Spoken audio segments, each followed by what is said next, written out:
Hello and welcome back to Kita's Creation. So today we're going to make a quick vitamin C serum.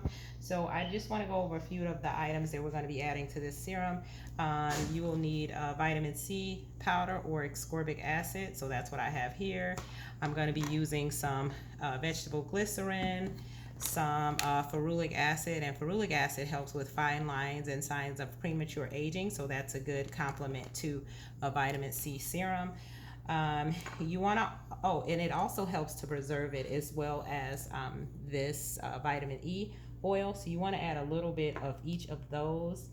And the reason being is because vitamin C has a tendency to oxidize. As you can see here, I have an older serum. I know it looks pretty gross. This has been around for a little bit of time. But I'm gonna make it with a little bit of a different base today. But with oxidation, it has a tendency to go brown, like I just showed you. It's like cutting an apple and leaving it open. The inside, once it's exposed to oxygen, it turns color. So moving on from that, I made a hyaluronic acid base here. That's what this is.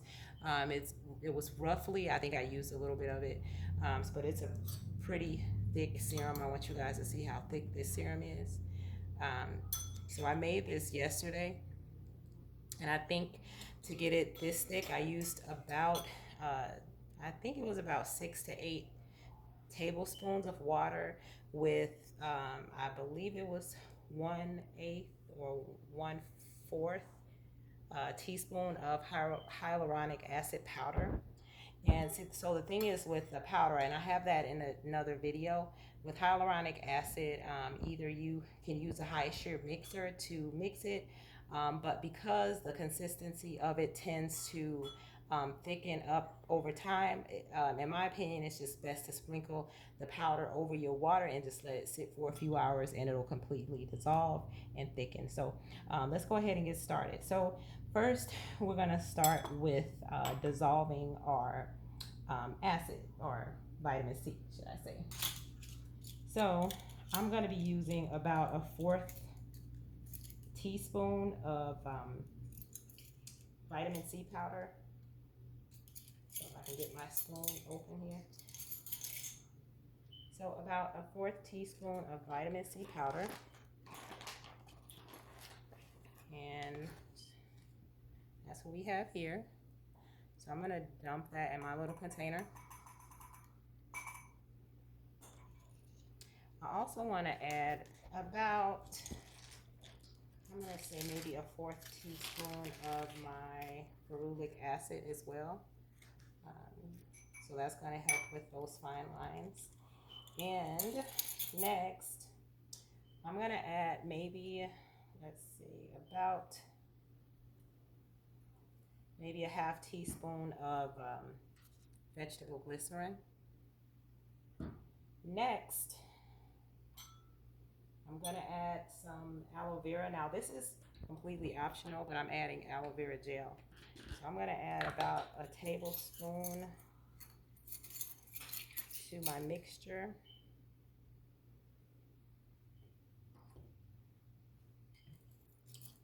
Okay. And you're just going to mix that until it's dissolved. And if it's not dissolving quick enough, you can just take your little, I'm going to have this little tiny hand mixer, and you can just use that to zap it. So you just want to get it combined really well.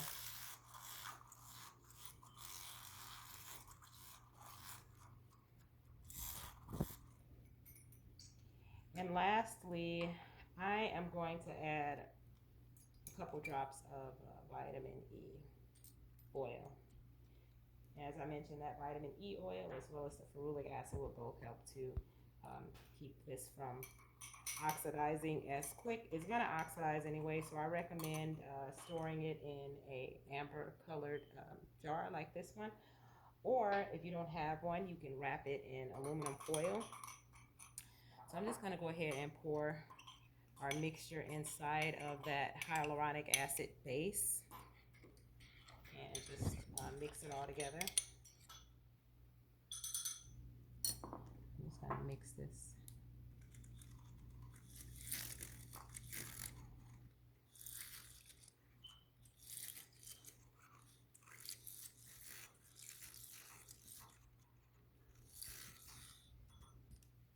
All right, and that's that. Lastly, you definitely want to test the pH because obviously it's a vitamin C that's being used in here. So you want to test the pH because it can be on the more acidic side or the lower side of the pH.